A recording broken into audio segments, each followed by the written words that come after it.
CIMAC Radio presenta el espacio que estabas buscando para escuchar sobre cine y cultura pop sin tanto rollo. ¡Somos Cinecomadres!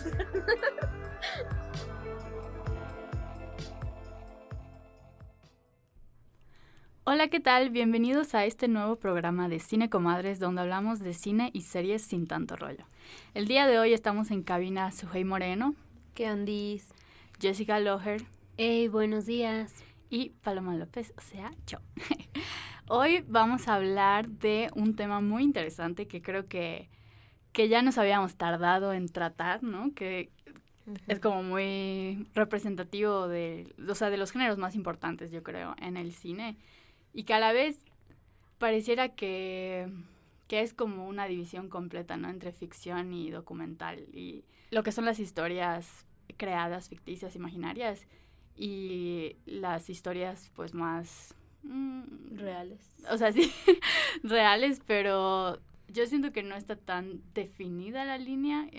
Podemos ver ciertas similitudes entre el hacer cinematográfico en general, que no necesariamente son excluyentes uno de otro, ¿no? Pero a ver, comencemos. Sí, creo que coincido con lo que dices, o más que coincido, entiendo lo que dices, de que no hay tanta diferencia entre uno y otro, si bien en la realización de cada uno se tratan de distintas maneras. Por ejemplo, el documental se tiene que ser demasiado empático con el objeto de estudio, que aunque suene un poco no humano hablar así de otras personas, pero eso son, ¿no? Sí. Cuando se hace un documental es como, voy a ponerte enfrente de una cámara, voy a analizar tus movimientos, lo que estás diciendo, y luego en edición, que eso es algo que se repite en ficción, voy a editarlo de tal manera en que todo lo que me has dicho entre en la narrativa que desde antes ya elegí, ¿no? Porque esa es como la magia del documental. Desde el inicio, pues se tiene una tesis y con base a esa tesis se van haciendo entrevistas. O sea, es como todo un proceso y es un proceso que es distinto hasta cierto punto con la ficción, pero sin duda tienen la misma intención, que es entretener y dar un mensaje. Y en lo personal a mí me gustan mucho los documentales. Programas pasados, especialmente de festivales, decía que el festival de cine que más sigo es Ambulante, y Ambulante es documental. Y ahí me he encontrado con historias que genuinamente a lo mejor nunca iba a conocer, por ejemplo, de Vietnam, de, no sé, o sea, como de lugares muy lejanos a mi realidad.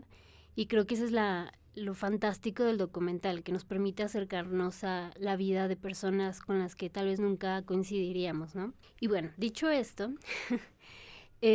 Sujei, ¿tú cuál fue el primer documental que viste o con cuál fue el que más te marcó?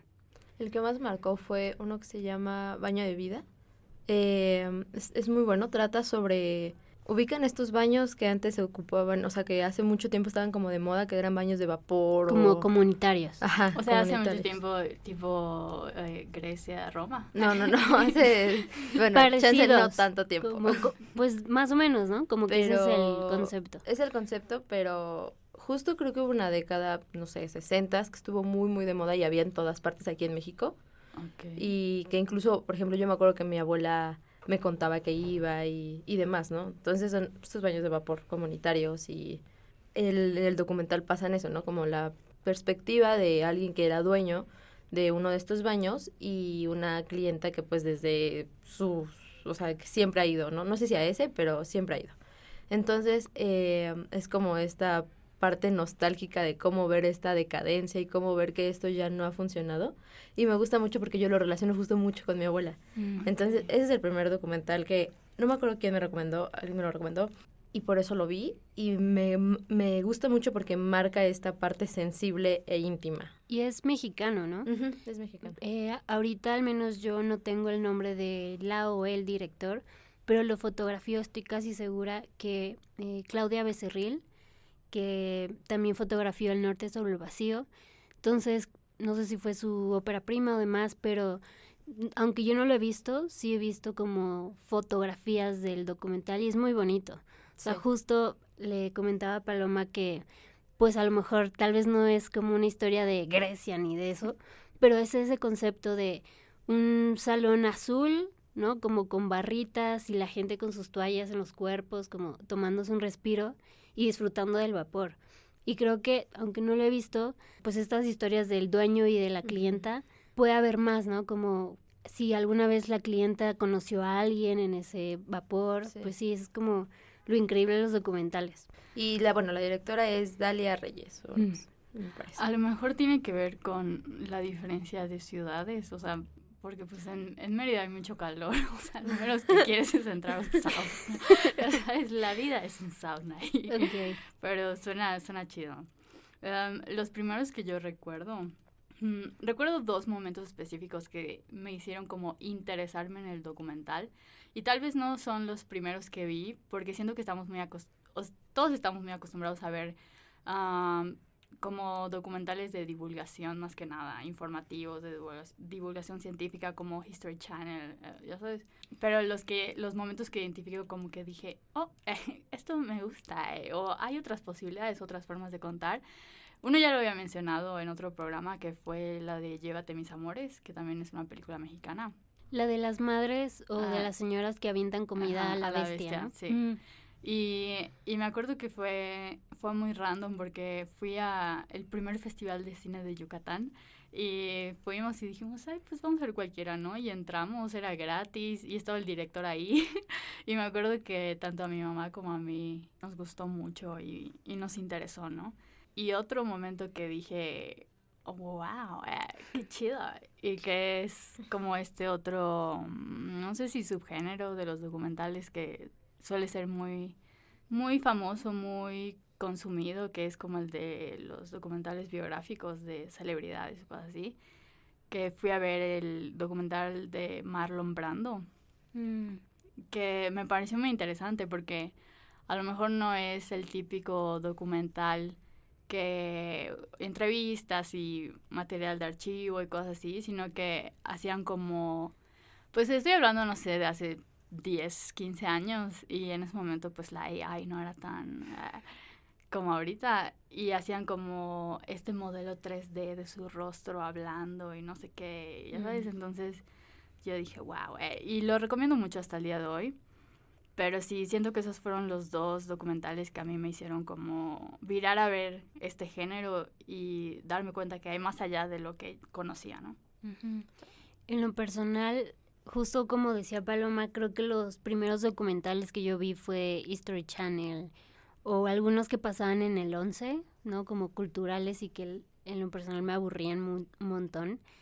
Pero el primer documental que dije, ¿qué es esto? Fue Sugar Man, o En busca de Sugar Man, que es una especie de lo que mencionaba en este último momento Paloma, que es la búsqueda de unos cineastas por un músico de los 70s que estaba al nivel lírico de Bob Dylan. Y yo nunca había estado en contacto con la música de Sugar Man y esta creación de tensión de dónde está, dicen que murió de sobredosis, que se volvió vagabundo, ¿no? Como dónde está este músico que pudo haber sido muy exitoso. Termina en que el señor, por X o Y razón, pues llegó a la conclusión de que su música pues no iba a poder llegar a ese nivel de estrellato, entonces pues seguía tocando, pero comenzó a tener trabajos normales, tuvo una hija y luego ya los cineastas lo llevaron a hacer un concierto en Sudáfrica. Y no sé, como que es una historia que me gustó un montón porque refleja como el caso de artistas que pudieron ser estas grandes estrellas, pero que la industria les falló. Insisto con lo de la atención, como que no te revelan desde un principio qué pasó con este personaje principal del documental, sino que van revelando cosas que te hacen quedarte. Y eso es lo que creo yo que que está presente en la mayoría de los documentales, ¿no? Como que no te revelan que el objeto de estudio o la persona de estudio murió o que tiene tal o cual cosa, sino que te van contando sobre ella para que tú vayas armando como el rompecabezas de su vida para, si tenemos suerte, darnos la vuelta y contarnos otra cosa interesante de la vida de quien estamos viendo el documental. Y otro documental Pues también, o sea, yo soy muy fan de los que son sobre músicos. O sea, no sé cuántas veces he visto Montage of Heck, que es sobre Kurt Cobain de Nirvana. Y, por ejemplo, eso es muy interesante porque combina, obviamente, material de archivo, pero también animación, de diarios que él mismo narró, porque se grababa a sí mismo. Entonces, como que escuchar la voz de Kurt y ver en animación como lo que está narrando, o sea, como que ese tipo de elementos narrativos hacen muy rico el documental. Y pues bueno, yo creo que en el programa de hoy vamos a hablar de este tipo de variaciones dentro del documental, ¿no? Como estos típicos que es de entrevistas y los testigos de alguna cosa nos hablan sobre el caso, o esta mezcla como de media, se les dice así, no sé, ¿no? Como para abonar a la historia, no sé, ¿qué otros documentales recuerdan que les hayan impactado? Justo retomando lo que dijo Paloma sobre, no me acuerdo cuál era el nombre del documental, pero que dijiste que era en 3D, o sea que... El de Marlon. Ajá. Ese me recuerda al de La Cueva de los Sueños Olvidados. De Herzog. De Herzog, ¿no? O sea, justo que usa esta misma técnica para retratar como cierta parte de la historia, como de los dibujos rupestres. Rupestres, sí, sí. ¿no? Entonces, también justo es otra técnica que se puede utilizar. Y retomando ahora lo que dijo Jess, como lo de los, o sea, justo en los músicos, recuerdo haber visto un falso documental que no sé cómo se llama, si alguien por favor está escuchando y sabe cómo se llama, es un falso documental de la ENAC, trata sobre un músico en decadencia que vive aquí en la Ciudad de México, pero quiere de nuevo, o sea, como tuvo un éxito cuando era joven y tenía su banda, pero ahora es una horrible persona y todo esto, entonces...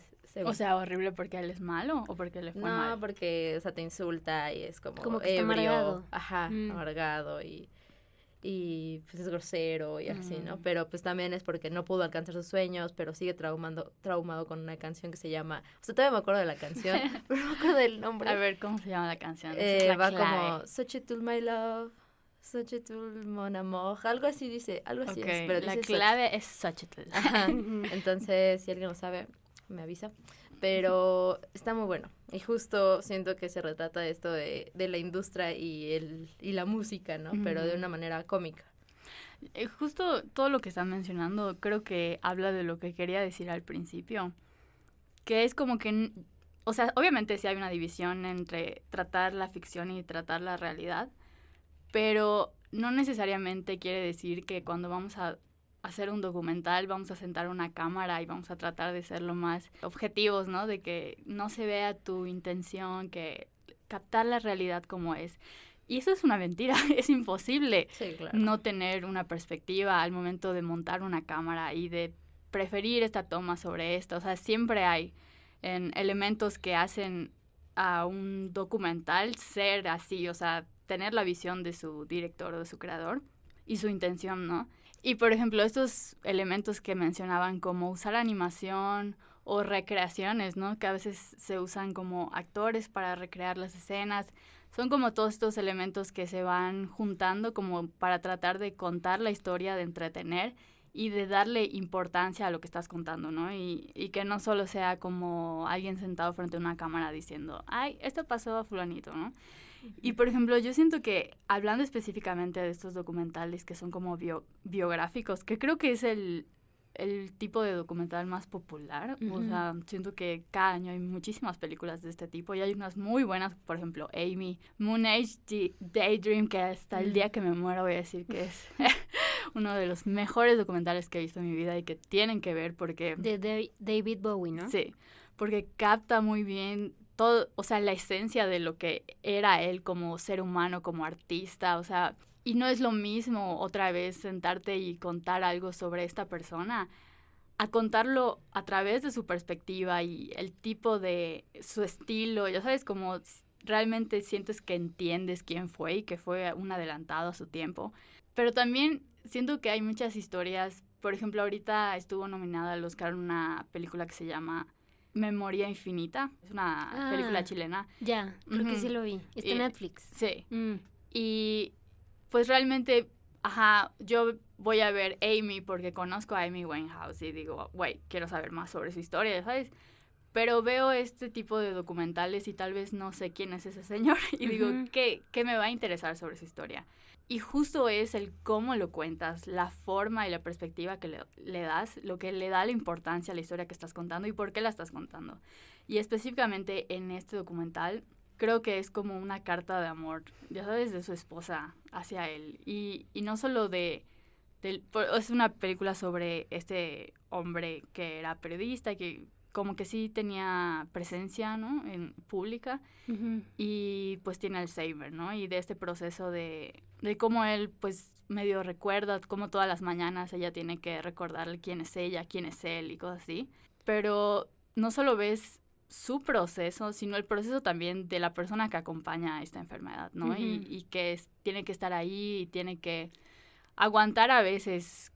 Sí, estar presente en las crisis, como que ya recordé, al principio no, como que se me borró el cassette, pero sí, justamente lo bonito de ese documental es que muestra el lado real de vivir con alguien que tiene Alzheimer, y en este caso justo es como ves al señor muy alegre, ¿no? Leyendo como él solía hacerlo, no recuerdo si intenta escribir, pero como que el lado amable, y luego cortan a él en la noche sin poder dormir porque es algo, al parecer es algo común en las personas que tienen esta enfermedad y que no recuerda quién es esa persona que vive con él, ¿no? Como que es este proceso duro de la enfermedad y justamente vemos a la señora siendo una persona muy paciente como, hey, esta soy yo, llevamos 50 años casados, no sé, y justamente, pero tú decías que por qué me va a interesar conocer la vida de este señor, y pues sí,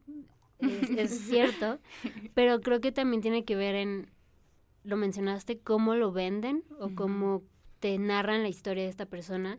Y por ejemplo, yo vi ese documental por la sinopsis y también por la fotografía que usan, que es como este señor que ya se ve acabado, la verdad, con la señora que ya está grande también, ¿no? Pero como mirándose con un amor, y dices, ok, quiero conocer la historia de vida de estas dos personas que tienen que lidiar con una enfermedad que pues no tiene cura y que sin duda afecta a ambas partes, ¿no?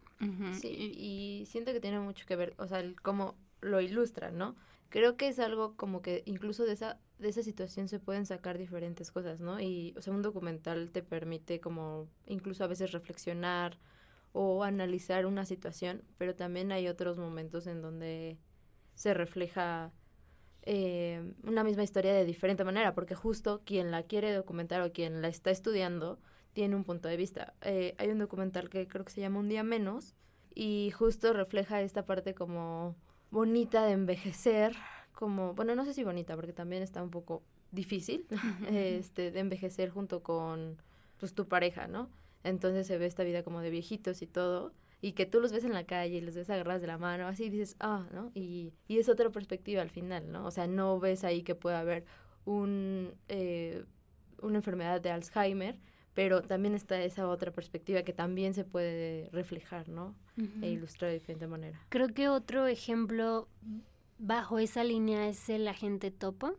No lo vi, pero sí sé cuál es. Que sí fue documental, ¿no? Sí.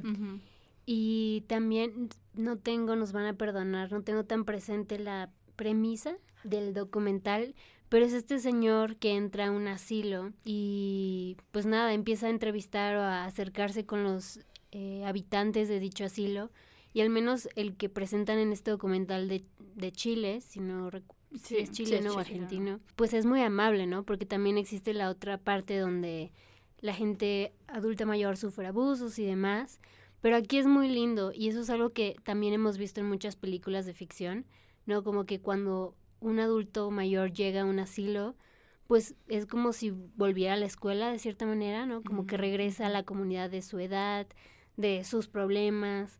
Y creo que, insisto, eso es como lo bonito del documental, como que te permite conocer la vida de alguien que a lo mejor no tienes cerca, pero empatizas, ¿no? Todo esto que estamos hablando de los distintos elementos que utilizas como para enganchar o para dar a conocer tu punto o cómo quieres que sea percibido lo que estás diciendo, pues tiene que ver con que hay una intención detrás de hacer un documental. No es lo mismo como a lo mejor escribir una historia y que sea pues más para fines de entretenimiento. O sea, también puedes tener mensaje y todo, pero usualmente en el documental esa es la intención, o sea, dar a conocer un mensaje, o sea, decirte algo, ¿no? Por ejemplo, darle dignidad a los adultos mayores, que pues es un problema en muchos países, ¿no? Y, por ejemplo, pues hay muchos tipos de documentales, o sea, no hay una sola forma de contar. O sea, siento que sería tedioso como numerarlos de que divulgación científica, Sí, informativo, y así, categorizarlos, ajá. sí, ajá. Pero, por ejemplo, algo que a mí me gusta mucho y que son estos documentales como los que se quedan con nosotros, los que tienen estos tintes, que son el documental poético, que se apoya en este tipo de metáforas o en la forma en la que lo estás contando que en lo que estás diciendo, ¿no? Como para generar algo en el espectador más allá de lo de hacerlo de manera informativa, como O sea, ¿sabías como que...? que está más concentrado en la forma que en el fondo. No que en el fondo, sino en la forma, estamos concentrados en la forma que en el mensaje, pero en cómo estructuras ese mensaje, o sea, de como no es testimonial, no es o sea, que es más ambiguo. Exacto, pero busca generar esto y siento que son los que impactan más, es lo que yo pienso. Ya sea que, bueno, tampoco sé pues cómo delimitar, o sea, en ningún género puede delimitarse totalmente y decir, esto es documental poético, ¿no? Pero en estos que hemos estado mencionando creo que tienen tintes de eso. Por ejemplo, hay uno que se llama Kusama Infinito, que es del artista Kusama. Es una artista japonesa que... ¿La de los puntos? Exacto. Y que me gustó mucho. O sea, yo la verdad no tenía ganas de verlo. Y no me acuerdo por qué terminé viéndolo. Y me pasó esto que me pasó con el de David Bowie, que yo no conocía. Bueno, en este caso era alguien completamente ajeno a mí. O sea, yo literal solo sabía que era la señora japonesa de los puntos. Y cuando lo vi, sentí que pude ver a través de su arte, de sus creaciones y de cómo está hecho este documental, cuál es su esencia y cuál es su dolor y ya sabes, como su psique y por qué hace lo que hace y por qué es tan impactante y cosas así. Entonces siento que otra gran directora de documental que para mí es lo que yo no lo sé, yo definiría como cine poético es Agnes Varda. Ay, sí, mi diosa. Porque yo me acuerdo, o sea, yo la vi muy tarde, o sea, y no he visto todas sus películas, pero siempre la escuché, ¿no? Como Agnes Varda, y sobre todo cuando murió, siento que sonó mucho su nombre, pero por ejemplo vi la de la de la pizca, los recolectores. ¿Cuánto de ella está en ese documental? Ya sabes, llevándolo a diferentes contextos, ¿no? Ella como haciendo metáfora del término en sí mismo y de repente cortar a ella en su departamento, hablar de sí misma y de cómo ella se mezcla con lo que está contando y te hace ver qué importancia tiene para ella y cuál es su relación con el tema y por qué se le ocurrió el tema y cuándo empezó. Ya sabes, para mí es increíble. Sí, y justo siento que Agnes... o sea, yo también me gustan mucho sus películas que son como ficción, que en realidad son no tan ficción. Se siente algo igual muy como personal. Pero me gusta que en sus documentales incluso haga críticas sutiles, o bueno, no sé si críticas, pero como símbolos sutiles a cómo nos relacionamos con nuestro entorno o cómo eso nos afecta o cómo incluso como cineastas, ¿no? Que quieren plasmar algo en sus películas, cómo se nota el impacto que tenemos en el espectador y en el, decíamos, objeto de estudio, ¿no? Entonces, me gusta mucho justo Agnes que plasma de manera íntima y poética es los mensajes, porque no siempre son iguales, no todos sus documentales, ¿no? En la de Las playas de Agnes igual se maneja esta parte como que se abre a las demás personas, siento, ¿no? O sea, no es que estuviera cerrada, ¿no? Pero se entiende, ¿no? Y ya descubrimos cuál es el título. Se llama Los Cosechadores. Y además de ser como este tipo más poético de contar, también entra en otro no subgénero, pero en otra forma de documental, que es como el documental Yo se nos trabó. El documental participativo, que justo que la persona que está a cargo de ese documental se involucra demasiado con la historia o incluso es parte de esta historia, ¿no? Y un ejemplo que traigo aquí es, yo lo había mencionado de hecho hace poco en el cine bélico, que es la de Vals con Bashir, que justo sí es un documental, pero toda la película lo ves pensando que estás viendo una película animada y al final te das cuenta que es un documental y que está muy chido.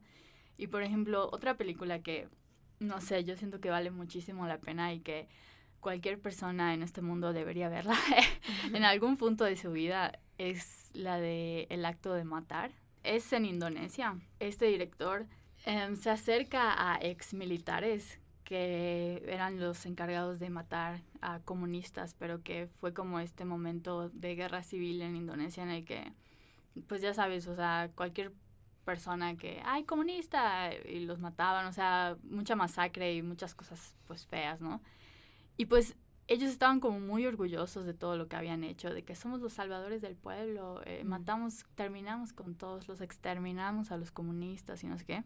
Y él se acerca a ellos no como con una perspectiva de juzgarlos o de decirle estás mal o por qué hiciste esto, al contrario, como celebrándolos y, o sea, más bien como, a ver, cuéntame qué pasó, cómo fue, ya sabes. Y les dice como que les va a dar la oportunidad de hacer una película. Está muy fuerte porque, por ejemplo, una de las primeras escenas, pues él está platicando cómo era su trabajo de matar gente, ¿no? Y lo lleva como al lugar donde mataban gente y le dice, decidimos estrangularlos porque cuando los matábamos con pistolas o cuchillos era demasiada sangre y entonces teníamos que limpiar y no sé qué. Y así está recreando así con otro de sus compañeros cómo mataba a la gente estrangulándola y se pone a bailar cha-cha-cha ahí de que, ya sabes, o sea, alguien completamente, no sé, enajenado de la realidad y lo horrible de los actos que cometió, o sea, de que matar no está bien, ya sabes. Y justo a través de este proceso en el que como que este documentalista les da los medios para que ellos dirijan su propia película de sus actos heroicos.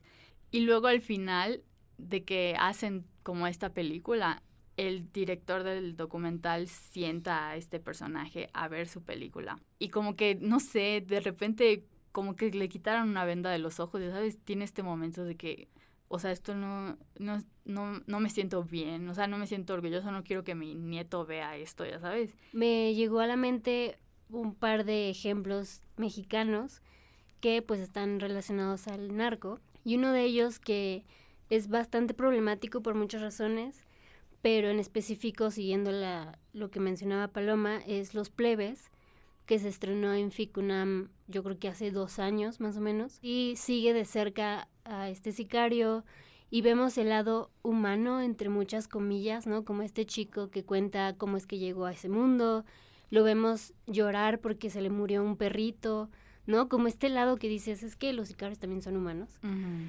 Pero luego era como, sí, acabo de enterrar a mi perrito que quería un montón y se prepara para la noche salir a pues hacer lo suyo, ¿no? Uh-huh. Lo menciono como problemático porque hasta qué punto le damos chance a estas personas de volverse humanas ante la gente que tanto los critica, ¿no? A mí en lo particular se me hace raro como permitirles decir, hey, sí mato un montón de gente que pero no me ha hecho nada, pero lloro porque se me muere un perro. Pues claro, eres una persona, ¿no? O sea, a lo mejor no lloras cada vez que te acuerdas cuánta gente has asesinado, pero sí porque lloras por un animalito que te daba el amor que a lo mejor te faltó, ¿no? Con este ejemplo iba de que muchas veces los directores y directoras intentan como hablar hablar de temas como muy polémicos, pero que de cierta manera nos hacen expandir la perspectiva que tenemos de ciertas problemáticas, ¿no? Por ejemplo, en este caso el narco, en el caso que mencionaba Paloma, como de estos asesinatos contra gente inocente. Ahí está la cosa, porque sobre todo en este tipo de cine documental con objetivos o mensajes pues más densos, entra lo que veo también en el periodismo, ¿no? Como el lado ético, ¿es ético lo que estás haciendo? O sea, por ejemplo, pienso ahorita en Iñárritu, que lo menciona en Bardo en su película, que fue al borde donde cruzan los migrantes de México a Estados Unidos, para hacer esta como experiencia inmersiva que trajo acá, que se llamaba Sangre y Arena, algo así. Y se autocritica a sí mismo como alguien, como este creador que, yo fui, los grabé a una niña sola que acababa de morir sus papás, agarré lo que fui a buscar y luego me fui, ¿no? Y luego lucré con esto. O sea, tal vez, según yo, tengo una buena intención de dar a conocer esta perspectiva, pero a la vez estoy utilizando a esta gente que su realidad es muy horrible y me estoy beneficiando de ella, ¿ya sabes? Por ejemplo, hay un documental de 1977, me parece, que se llama Agarrando Pueblo, que justo desde los 70s ya se hablaba de esto, se tenía esta noción, porque es como una parodia, o sea, pero no tan parodia en el aspecto de que hacer burla o ridiculeces, pero se trata como de estos documentalistas que están, obviamente es un falso documental, pero están como buscando tomas de la miseria para la televisión, ¿no? Y como que les dicen, a ver, pero haz como que no tienes zapatos, a ver, quítatelos. Ya sabes, así como es staging, como fabricando estas tomas porque es lo que necesitan, ¿no? Pero y justo van con gente que sí está en pobreza y que sí vive en la calle y como que al literal los tratan como props, ¿no? Como objetos de que, ay, dale, vas a salir en la tele. Y esta persona que, o sea, estás usando su imagen, estás usando su situación. También es muy complicado. ¿Qué tanta ética los documentalistas deben de tener? Y yo creo que, pues es en general, tanto ética y como el lado humano de los creadores, ¿no? Como estás tratando con seres vivos que después de que termine la grabación van a volver a su contexto difícil. Hay que tratar de cuidar siempre que hablemos de esos temas, ¿no? Como ver tanto de qué manera podemos ayudar y también como dar espacio. Por ejemplo, también se me venía a la mente un documental que me gustó mucho que se llama Margarita, de Bruno Santamaría. Y es un documental sobre una mujer indigente de la Ciudad de México. Y justo también había como esa pregunta. Ok, ya grabaste Margarita y sí, creciste con ella casi, pero después de que la grabaste, ¿qué hiciste? ¿O cómo podemos ayudar nosotros, audiencia, a Margarita? Y el mismo director decía, pues es que a ella le gusta, pues no es que le guste, pero ya se acostumbró a estar por su cuenta. Si tú, audiencia, llegas y intentas ayudarla, pues para ella eres un extraño. Entonces, igual como entender que los documentales tratan con seres humanos, pues que hay que tener cuidado. Al final estás haciendo un trabajo visibilizando eso, ¿no? Es un trabajo que si se plasma con respeto y se trata con respecto al sujeto, a la persona, a la víctima, pues justo se merece ese respeto para poder exhibir la obra. Y bueno, solo quiero recomendar Human y está en YouTube y literal son 3 horas de testimonios, que son personas de diferentes países, diferentes personas que hablan sobre contextos que les afectan a ellos, como pueden ser la guerra, la pobreza, la violencia, etc. Humanos, ¿no? Seres humanos hablando sobre la experiencia humana. Exacto. Y les digo, pues está denso porque son 3 horas de testimonios, pero pues yo me lo vi de hora en hora. 1 hora hoy, 1 hora mañana. Y es difícil, ¿no? Pero vale mucho la pena dar luz a este tipo de situaciones y de experiencias humanas que a lo mejor son injustas, ¿no? Pero quiero ya pasar a lo que está pasando ahora, que no sé si ustedes concuerdan conmigo o no, pero yo siento que se ha popularizado, yo creo, muchísimo el documental con ciertas características, sobre todo, no sé, yo lo noté mucho en Netflix. Yo siento que Netflix se dio cuenta de que los documentales que subían, no sé, cada 15 días, 3 semanas, como el estafador de Tinder, ya sabes, esas miles de historias, los peores roomies, y así. Y yo siento que a partir de, no sé, finales del año pasado, como que dijo, voy a apostarle a esto, o sea, aquí está el dinero en el moro de la gente, porque ha habido como no sé, o sea, siento que cada semana hay 5 estrenos o sea, ya ni siento que antes sabía cuáles eran los documentales de Netflix que estaban de moda, como No te metas con los gatos, que se está muy chido, ya sabes. Y de la nada ya hay 1 millón y ya ni siquiera sé, o sea... Y también la calidad bajó, para ser honestos. O sea, como que al principio justo tenían 2 estrenos al mes, o 1 incluso, y de repente empezaron a notar que, claro, la gente veía estos contenidos porque, pues claro, el morbo, había un crimen, pero sí, conforme más atención le dio la audiencia, yo siento, bajaron la calidad. Es que siento que ya se volvieron demasiado genéricos y vienen de todos lados, ¿no? Porque también en México empezaron a salir un montón con este estilo, como la de la Mataviejitas, los narcosatánicos, es el último que vi sobre México, y siento que todos parecen capítulos de una misma serie porque tienen como la misma estructura, como los profesionales hablando y las recreaciones actuadas y cosas así. Pero sí veo esta diferencia de calidad, porque sí, o sea, el que acabo de mencionar se me había olvidado y no sé cómo se me vino a la mente, el de No te metas con los gatos, que estuvo realmente muy, muy bueno y que tiene más allá, o sea, tiene una visión o una perspectiva, yo creo, como de abordar este asesinato, pero a partir de cómo surge, ¿no? Como este grupo de personas que aman a los gatos y terminan descubriendo un crimen de este güey que es fanático de cierta película y recrea la película, ¿sabes? O sea, siento que es mucho más interesante. Y en este punto, yo, honestamente, yo sí era fan.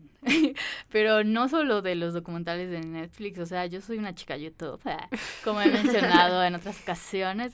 Entonces vivo viendo, no sé si podrían, pues sí, ¿no? Considerarse documentales, pero más informativos y de divulgación científica con este tipo de cuentas que hay en YouTube dedicadas a la información, así como cosas, no sé, los 10 mejor. Dross, dices tú. Tuve mi momento Dross, no lo voy a negar, pero ya no más. Desde hace como 5 años que dejé de seguir a ese señor transfóbico. Y ya, pero hay muchos otros canales muy chidos. Y por ejemplo, no sé, lo del Hotel Cecil, todas esas cosas, pues yo siempre las he mega sabido porque ya vi 1 millón de videos que tratan este tipo de temas y de repente llegan a Netflix y empiezan a tener, o sea, pues mucho éxito y llegamos a este punto, ¿no? Pero sí quiero resaltar algunos que sí valen la pena. Por ejemplo, creo que está en HBO, hay uno que se llama The Vow. Este es un poco más largo porque también como que se generalizó esta fórmula de mini documental de 3 episodios de tal cosa, ¿no? Y con esta mirada como de detective, de la policía y cómo lo descubrieron así. Y este es más largo, o sea, son 2 temporadas y cada temporada tiene como 8 capítulos de 1 hora, eso es bastante contenido y que me gustó mucho porque sí va a detalle a todo, ya sabes, como no es un repaso rápido de las cosas más grotescas como para que digas, ay, qué horror, y lo veas y te guste, sino que, pues sí, es que honestamente... Es por morbo. Es por morbo, es por eso está explotando yo creo. Y ese sí como que, como desarrolla toda la historia y te hace comprender todo lo que está sucediendo y como tomar conciencia. Es sobre cultos. Creo que sí, de Estados Unidos, ¿no? Donde los marcaban. Ajá, NXIVM. Y de hecho, el único lugar donde sigue vigente es acá en México. Uf. Con el hijo de Salinas. Wow. Ajá. Hubo un montón de Joan Bennett, de esta chica que hacía pasarelas de niña, que fue asesinada dentro de su casa. Y también es muy interesante este fenómeno porque si ya viste un documental sobre ese caso, ya sabes la historia, ya sabes el desenlace, ¿no? Por más que te vendan con nuevos descubrimientos, pues no, o sea, el descubrimiento que más importa es que hay una niña asesinada y que hasta el día de hoy no se sabe quién la mató, ¿no? Pues en ese caso la verdad es que no entiendo por qué se siguen haciendo. Si ya hay 1 o 2 documentales, ¿en qué momento la gente a cargo de estas producciones dice, bueno, vamos a recrear, vamos a contar desde otra perspectiva, ¿no? Como, ¿en qué momento los creadores paran de contar estas historias que ya son viejas y que lo que dice Paloma, a lo mejor ya hay una investigación mucho más grande en YouTube o en los mismos noticieros, ¿no? Como, ¿por qué nos vamos hacia ciertos temas y por qué abandonamos otros? O sea, siento que el mejor ejemplo de esto es Gypsy, que es una figura súper mediatizada ahora, ¿no? Y todo el mundo sabe quién es. Y justo partió del morbo de su historia y de cuántos contenidos subieron, de que, o sea, la verdad es que yo no he visto ninguno. O sea, conozco su historia de YouTube, pero no he visto como las películas o cosas que hay de ella. Pero sí siento que es un tema que está una y otra vez y vuelve a salir y vuelve a salir. Otro, por ejemplo, es el caso de la princesa Diana, que siento que nunca dejan de salir contenido sobre eso. Y pues obviamente la intención pues ya no es descubrir qué pasó o dar a conocer sí, ¿no? Como que existe este misticismo alrededor de ella que dice, no, es que no murió así. La realeza la mató. Como lo que, teorías. como lo que real pasó con... reptiliana. Ajá, o sea, como que, pues eso, nos gusta contarnos cuentos y por eso hay tantas historias. Pues sí. Hablando de estas series documentales de Netflix, o sea, alejándonos un poco del true crime, sí hay otras que a mí me gustan mucho, ¿no? Como En pocas palabras, que son como miniseries y tratan temas diferentes, ¿no? Como la sexualidad en pocas palabras, y son 6 capítulos. Okay. Esa siento que está muy chida. También, por ejemplo, antes de que haya todo este boom de las historias de true crime, To Catch a Killer estaba antes y está muy chida porque es literal la historia de cómo el equipo de policías, de detectives y todo descubren un caso, o sea, casos muy difíciles, ¿no? Y por ejemplo, Abstract o Tales by Light, que exploran como perspectivas de diferentes artistas y la creación de su trabajo, o sea, siento que hay cosas muy interesantes, ¿no? Que sí valen la pena. Y por ejemplo, Chef's Table, yo siento que es una obra de arte. O sea ya creció mucho, ya hay muchos, pero me acuerdo que la primera vez que lo vi, dije, wow. ¿Ustedes qué Pues justo saliéndonos un poco del true crime, yo soy súper fan de los documentales de estos donde te tienes que alimentar mejor y no sé, como de medio ambiente y naturaleza y todo esto. Y no voy a dejar pasar la oportunidad para recomendar el de Zac Efron, que se llama... creo que es Con los pies bajo la tierra, algo de los pies y la tierra. Okay. Y pues va viajando alrededor del mundo y de visita a diferentes países y ciudades y de cada una va aprendiendo como que algo, ¿no? O sea, por ejemplo, creo que en uno es Italia y va y conoce a personas que tienen como más de 100 años. Entonces la tasa de mortalidad de toda esa comunidad de ese lugar de Italia es más de 100 años. O sea, pero dicen que nunca han comido carne, ¿no? Y así va con otro que le explica como el agua, ¿no? De que a veces entre más minerales tiene es mejor o que a veces es demasiado pura o un agua que cuesta carísima pero solo debes de tomarla como una vez al año o así, o sea, como que todo ese mundo, pero de diferentes, o sea, justo como aprendizajes de diferentes países. Está muy bueno. Y también otro que es el de como de esta crítica que se llama Plastic Ocean, que es como crítica a toda la basura que desechamos en los océanos y que pues mata peces, o sea, y no solo son los popotes a las tortugas, pero bueno, qué tan sonado fue eso, ¿no? Entonces, con este tipo de documentales siento que sí se crea cierta concientización y no solo en eso, también como en la forma de alimentarte y todo eso, o sea, yo gracias a todos esos documentales de repente digo como, ay, voy a hacer ayuno intermitente, voy a hacer ayuno, y de alguna forma sí te ayudan algunas cosas, o por esos tipo de documentales me hice vegana, bueno, vegetariana, perdón, lo hice mal, pero pero pues sí, o sea, de alguna forma sí aprendes algo, ¿no? Y me gustan mucho esos documentales. Sí, como que te acercan a temas que a lo mejor no habías tenido tanto contacto y justo, o sea, no es que lo hiciste mal, solo estás aprendiendo. Exacto. Y está bien, porque pues ahorita solo tienes la guía de un documental. E incluso, o sea, personajes como muy como famosos también ayudan a que ciertas ideas pues, ¿cómo se dice? Como que se difundan. Se difundan, ¿no? Hay uno no sé si es Max Star Plus o Amazon Prime. No, es Disney. Ninguna de las anteriores. Es Chris Hemsworth, es Thor.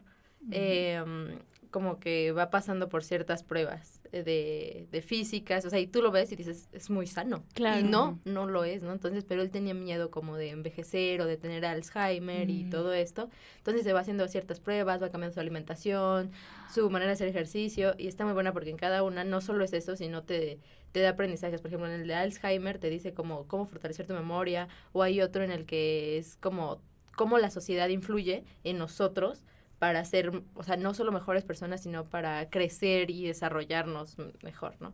Y que es fundamental, ¿no? Porque somos un ser social. Pero bueno, está muy bueno también. Todos los que estás diciendo me están prendiendo foquitos en mi mente, de que estoy recordando. O sea, primero, en Netflix también hay cosas muy interesantes, como por ejemplo la de las prisiones.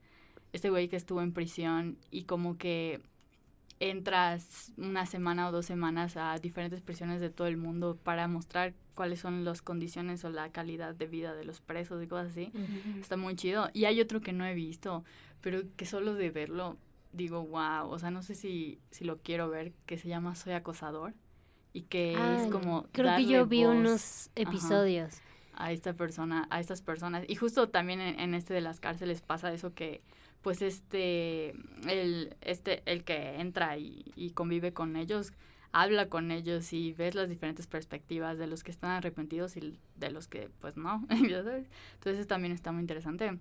Quiero retomar lo que dijiste de que te hiciste vegana, ¿no?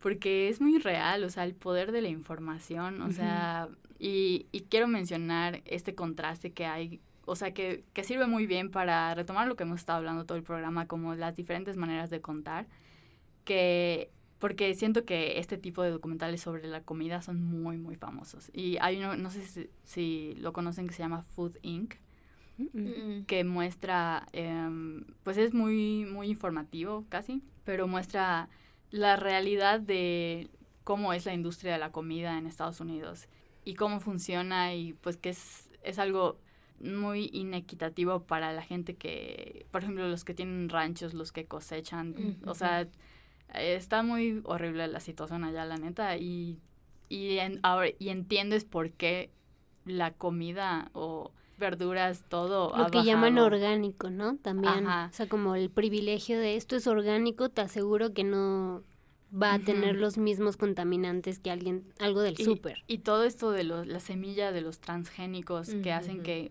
tus verduras se vean bonitas, pero que le quitan como el 80% de sus propiedades o las cosas que tienen. Y como, o sea, literal, en Estados Unidos es ilegal cosechar cosas normales, naturales. O sea, tienes que usar la semilla transgénica, como que se capitalizó la cosecha, ¿no? Está muy bueno. Pero te digo, es muy, o sea, hay esta presencia, hay esta voz en off que te está llevando, que te está contando todo, que te está mostrando los testimonios de las personas, ¿sí? Por ejemplo, está este otro que también como que trata de hacer un comentario a la comida chatarra, que es el de Super Size Me, que es este güey que decide comer McDonald's todos los días por un mes y así. Y está este otro ejemplo que viene de Austria, que se llama Nuestro Pan de Cada Día, o Daily Bread, que o sea, siento que es un gran ejemplo de las diferentes maneras de contar en el documental, y de que no solo hay una forma de hacer documental, porque tenemos estos documentales llenos de información y persuasivos, pero no en mal plan, ¿no? O sea, como güey, esto es un problema, está pasando y te voy a mostrar todas las pruebas posibles.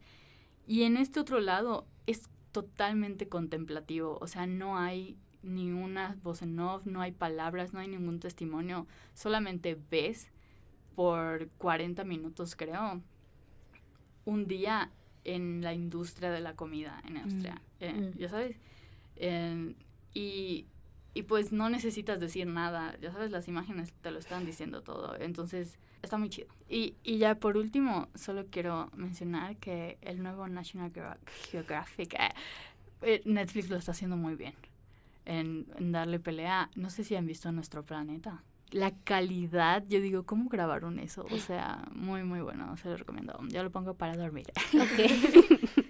Justo también en Netflix hay uno que se llama, o sea, ahorita mencionando, hace rato me acordé que mencioné lo de la sociedad, también hay uno que se llama El dilema de las redes sociales, que está muy bueno y justo se contrapone a todo esto de la naturaleza y es cómo nos observan y nos manipulan mediante las redes sociales y entonces dices, voy a cerrar mi WhatsApp, voy a cerrar mi Insta, todo eso, pero después dices, ¿y qué hago?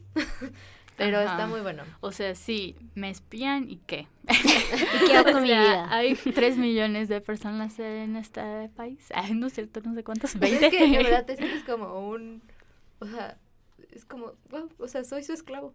Sí. O sea, es horrible, o sea, te sientes como, les pertenezco. Es horrible. Solo quería decirlo. Oye, tenemos que hacer uno de cine de conspiración y hablar de todas nuestras ideas conspiranoicas. La Tierra, Wow. no es cierto. La Tierra no es plana, no sean ridículos. Pero bueno, para ir concluyendo, ¿hay alguna última recomendación que quieran hacerle al público? Sí, de manera rápida y siento que son esenciales de la última década.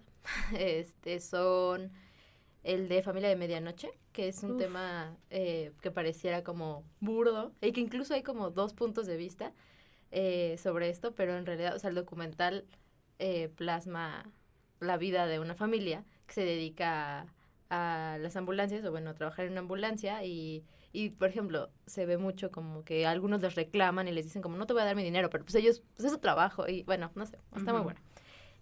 Igual una película de policías, que es una docuficción de Alonso Ruiz Palacios y que justo plasma la deficiencia del sistema policíaco que tenemos en México y también está muy muy bueno. Y al de las 3 muertes de Marisela Escobedo, que también lo acabo de ver, yo la verdad no lo había visto antes y lo acabo de ver y es súper crudo y te quedas con un mal sabor de boca, igual que en los últimos documentales que mencioné, pero pues ayudan a reflejar como la situación que estamos viendo sobre feminicidios en México. Okay. Sí, yo tengo, bueno, Margarita de Bruno Santamaría, que ya mencionamos durante la transmisión. Uno que había olvidado como de estos primeros documentales que vi, por ejemplo, lo vi en la universidad, en Ciencias Políticas, fue Bellas de Noche, como en un cineclub, y me gustó un montón porque también mucha gente, por ejemplo, Cinecomadres, somos muy jóvenes, no nos tocó como la época del cine de ficheras ni nada, pero sí, Bellas de Noche retrata la vida de la vejez de 4 o 5, no recuerdo, de estas actrices que no son ficheras, no recuerdo cuál es el nombre, vedettes, que son vedettes, y me parece una película muy bonita, también muy pues nostálgica y que te hace reflexionar sobre pues sí, también la industria en México, ¿no? De cómo tratas a tus artistas cuando llegan a cierta edad. Y también obviamente muestra el lado fabuloso de la industria, ¿no? Como estas chicas cuando eran jóvenes tenían el mundo en sus manos y luego ya no. Y no sé, me gusta un montón, el póster es muy lindo.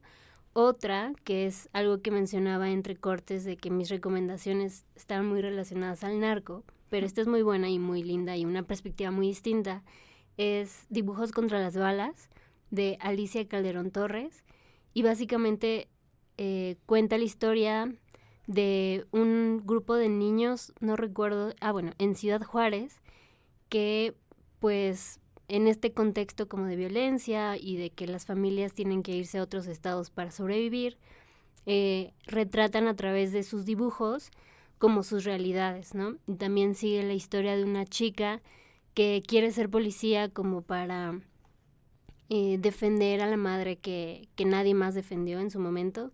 Entonces es una historia como muy emocional en el sentido de que hay un montón de niños como estos chicos y chicas que están vulnerables ante el contexto que vive México y en el mundo.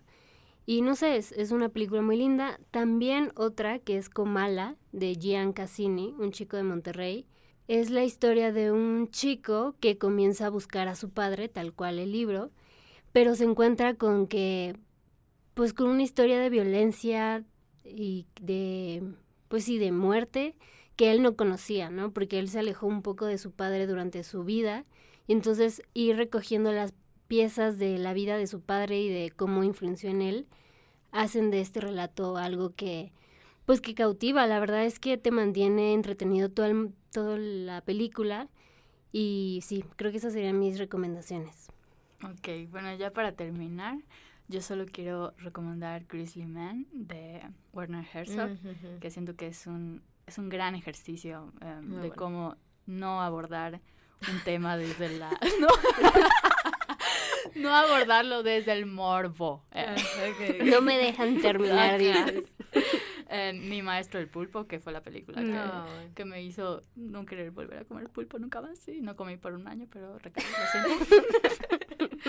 Y Koyaanisqatsi de 1982, que es como el híbrido entre cine experimental y cine documental, que es enteramente contemplativo sobre la huella del ser humano en las ciudades y pues la destrucción que trae con él, que es increíble y les recomiendo mucho. Pero bueno, ahora sí, ha llegado el momento de terminar el programa del día de hoy. Muchas gracias por habernos acompañado. Recuerden que nos vemos todos los jueves a las 11 de la mañana en el 106.1 FM Violeta Radio, y si nos escuchan en formato podcast nos pueden encontrar en Spotify y YouTube como Cine Comadres. Que tengan un gran fin de semana. Esto fue Cine Comadres. CIMAC Radio presenta el espacio que estabas buscando para escuchar sobre cine y cultura pop sin tanto rollo. Somos Cine Comadres.